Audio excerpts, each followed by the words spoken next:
The Pantages Theater has reopened in time for a full schedule of holiday performances. The Emergency Food Network needs your help. And Zoo Lights is lighting up the winter sky. All that and more coming up next on Tacoma Report.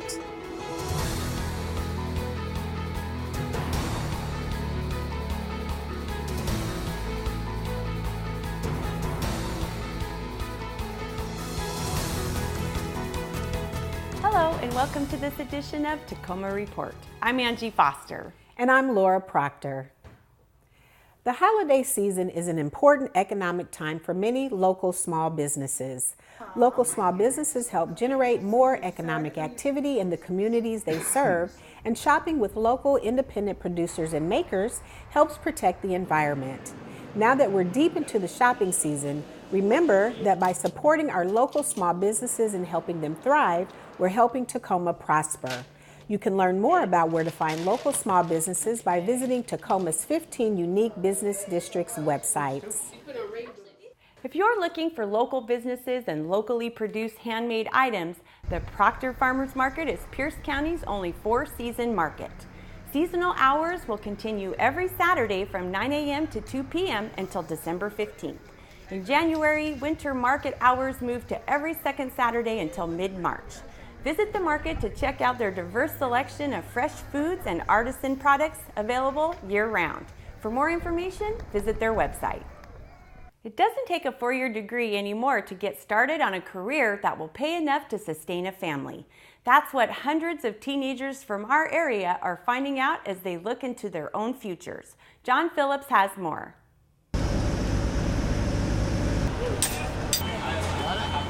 Not every student wants to go to college, and not every student wants to go into debt.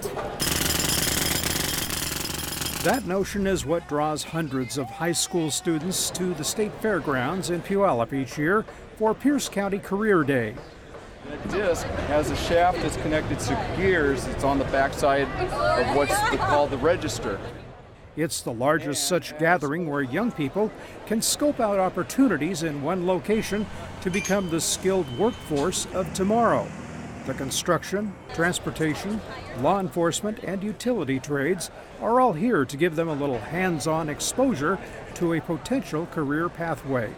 Their pathways don't necessarily always include college, so I wanted to bring kids here to look at the other opportunities that are available, because as we know, the apprenticeship is the original four-year school. So our generators, they produce 13,800 volts. Tacoma Power and Tacoma Water have a big presence at this event. So do other municipal service providers. With many baby boomers nearing retirement, there's a need to attract the skilled people that will continue to serve the needs of customers. We do have to continue to really look long term, and we want to start thinking 20, 30 years from now, we're still going to need people in the field, and this is the place to get the younger folks excited about those opportunities. While engineers and many of the specialists who work at Tacoma Public Utilities need a traditional college degree, the electricians and technicians who work on the front lines can get on-the-job training. After an intensive apprenticeship and several years of advancement, a six-figure salary is not uncommon. I'm not sure, honestly. I'm still figuring all that out. It's pretty cool that we can come here in high school and see all these different options to see what we want to do after we graduate high school. For most students, the future seems so distant right now. But this day is about planting a few seeds that could blossom into a rewarding career. And we're out here because we want these folks to consider us in the future and come work for our utility, apply for our apprenticeship programs. Pierce County Career Day provides a little glimpse at a few options that these students may have never even thought of. For Tacoma Report, I'm John Phillips. After a 6-month closure, the interior restoration of the Pantages Theater wrapped up, and the theater reopened to the public on November 15th, just in time for a full schedule of holiday performances. Patrons will enjoy an upgraded interior, expanded seating, and a center aisle, among many other features. In addition to these renovations, the Broadway Center for the Performing Arts has changed its name to Tacoma Arts Live. The fresh look and new name highlights the organization's commitment to connect and energize the community through live performance. To find out more about Tacoma Arts Live and upcoming events, visit their site. The City of Tacoma has some very important commissions that the public serves on. When we come back from the break, we'll be joined by Immigrant and Refugee Affairs Commissioner Jefferson Mock to talk about what public charge means. Don't miss it. Public comment is currently being accepted by the Department of Homeland Security on its proposed rule related to public charge that was announced last month in the Federal Register. Here to provide more information on this topic is Immigrant and Refugee Affairs Commissioner Jefferson Mock. Jefferson, thank you for joining us today. My pleasure, thank you. So share with us, if you could, a little bit about what is public charge, and maybe if you could touch on some of the proposed changes that may be affecting that right now. Yeah, so public charge is an existing label for immigration applications for visas, green card holders, or potential green card holders, people who receive cash assistance, or people who might require long-term care from the government. And these two factors can work against your immigration application. The proposed rules change would expand that list to include Medicaid, supplemental nutrition, SNAP benefits, public housing. So really attacking some of the services that the most vulnerable people need right now. Why is this issue so important? It's not lost on me that we're 2 days from Thanksgiving, and when we celebrate, exactly those kinds of services that really helped people settling here in the first place, the story of Thanksgiving would be very different. But now what we're doing is using these kinds of services to attack people, to almost criminalize the need for assistance. And so that's really going to affect how people perceive immigration here, how people perceive the values of this country. On some level, it's taking away our ability to be generous to people who are coming to this country and hoping for a better future. Yeah. And how is this affecting our Tacoma communities? There's a lot of fear in the community. We're hearing from a lot of immigrants who already are stopping applying for benefits that they need the most as it's getting colder, as people think about the different ways that this administration is attacking immigration policy. People are worried, and we're thinking about how can we support people, not just at the city level, but individually. Can we, bring food to them? Can we direct them to the right services? This kind of fear is creating a lot of suffering, but it's silent suffering. So as we think about Thanksgiving and have our meals, next door, there might be people who are too afraid to go out to seek the same kind of comfort. Yeah.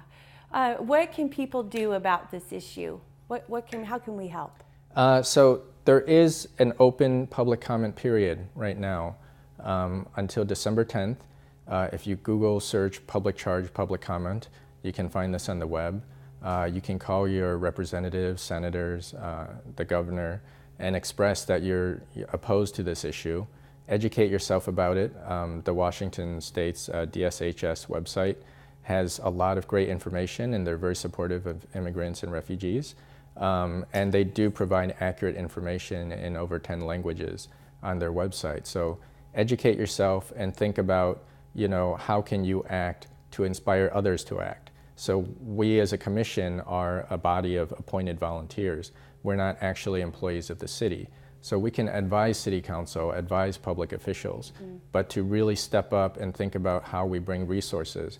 I mentioned helping individuals and bringing food to people, connecting them to accurate information, connecting them to the commission. We can try to provide more information. Yeah. But now we have to collectively think about how do we act with the same urgency, because a lot of these immigration policies are changing very quickly. This public charge issue is just one of many. Well, Jefferson, thank you for taking the time to give our viewers some education around this and all the hard work that your team is doing. We really do appreciate you being here today with us. Thank you so much. Thank you. The public comment period ends on December 10th, 2018. To submit a comment, visit the Federal Register website. Up next, we'll check out how the Point Defiant Zoo and Aquarium used a grant to get renewable solar energy. Stay with us.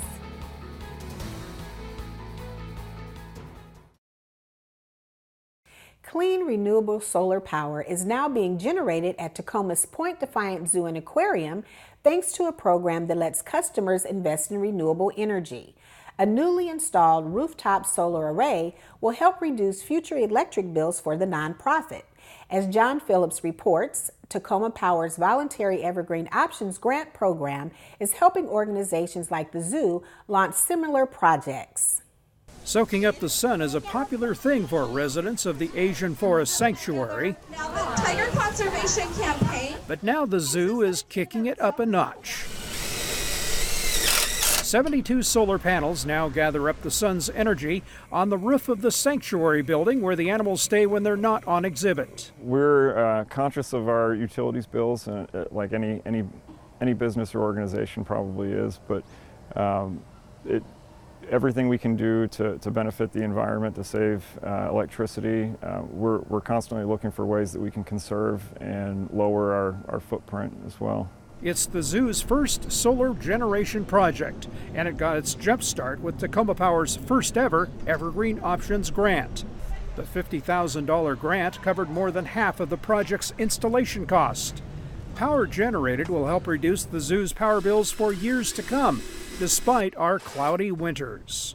Over a 30-year estimated lifetime, we're expecting in today's dollars it to generate around $217,000 of electricity that will go back, it'll feed the grid. We don't have a battery system here. The grants that we offer under Evergreen Options are specifically to nonprofit agencies, government agencies, or schools, and the grants are up to $50,000. Evergreen Options is funded by customers who decide to pay a little extra on each power bill to fund renewable energy projects. Customers can volunteer to pay as little as $3 a month to support renewable energy. Besides solar, grant applicants can propose installations to generate power from any number of renewable sources, such as wind, geothermal, or even biomass. There might be other potential renewable energy projects in the future as well, besides solar power, that we would look at and explore. The zoo may apply for additional Evergreen Options grants in the future. Ramey says it's a great way to save on energy costs, and it fits the zoo's conservation mission. For Tacoma Report, I'm John Phillips. Two new $50,000 Evergreen Options grants were just awarded by Tacoma Power. The Tacoma Housing Authority and Bates Technical College will use the funding for solar projects. To learn how you can participate in the Evergreen Options program, visit mytpu.org. Point Defiant Zoo and Aquarium's annual Zoo Lights event with its twinkling Northwest-inspired light displays and hot cocoa will spark the holiday feeling through January 6th. More than 700,000 lights are used to create this amazing holiday tradition. Zoo Lights is open daily from 5 to 9 p.m., but will be closed on December 24 to observe Christmas Eve. You can purchase tickets online, at the zoo, or at local Fred Meyer stores. TPU employees stepped up earlier this month to make the chilly winter a little warmer for low-income families in our area.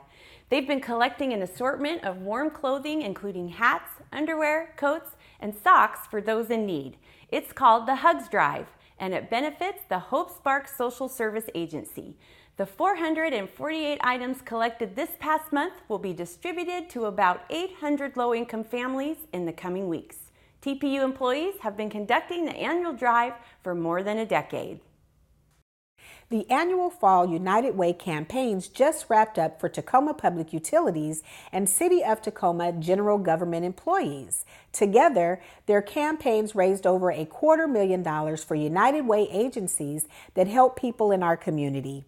At TPU, employees raised over $173,000. General government workers contributed another $90,000.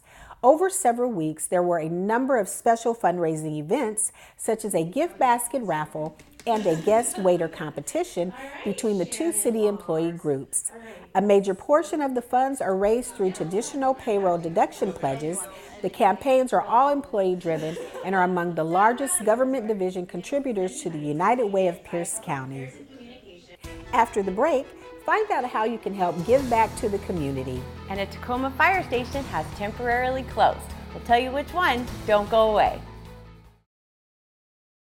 Successful communities usually have at least one thing in common: residents working together to give back to the community. And that's definitely the case in the Tacoma-Pierce County area. Lane Fickey takes a look at one nonprofit organization which greatly benefits from residents wanting to get involved. More than 14 million pounds of food is dispensed each year by the Emergency Food Network. It's these items that make their way to local food banks, providing the vital element that everyone needs.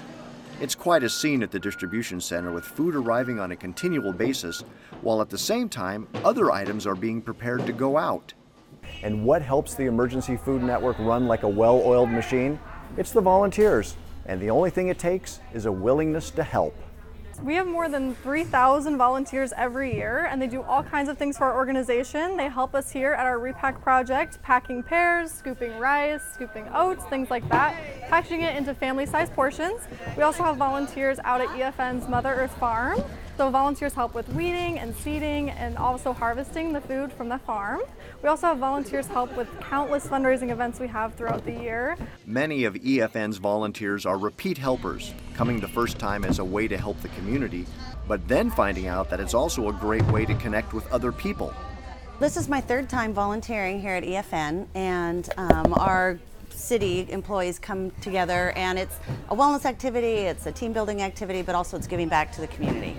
EFN does so much for our citizens and for our community that, for me, anything I can do to help out and with the skills that I have, to be able to give back to the community is really important to me too.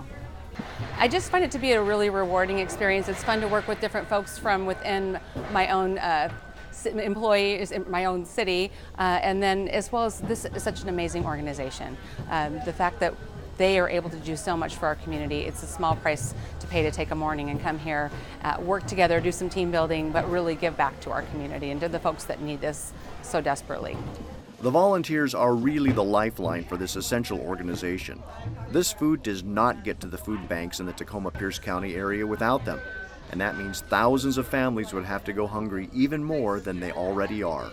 I cannot imagine us being able to do the work that we do without every single volunteer. Everybody that comes in here has the aim to feed their neighbor in need, and they make an impact on hunger just by coming in once and repacking a bag of rice, although they do much more than that each time someone comes in.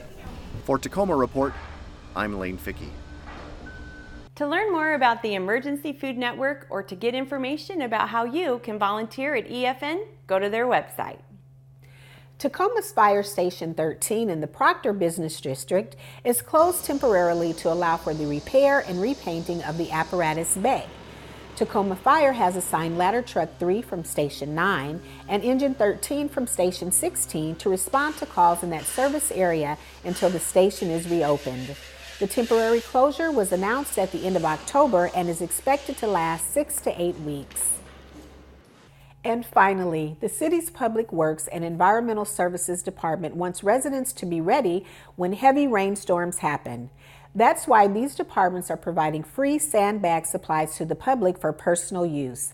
While supplies last, community members can come to the Tacoma Asphalt Plant or the Central Wastewater Treatment Plant to shovel and load their own sandbags. Both locations are open Monday through Friday from 8 a.m. to 4 p.m. This service is available now and is expected to run through the end of March 2019. Visit the city site for more information. That's all the time we have on this edition of Tacoma Report. A great way to find out about the services the City of Tacoma has to offer is by going to cityoftacoma.org. Until next time, I'm Angie Foster. And I'm Laura Proctor. Thanks for watching.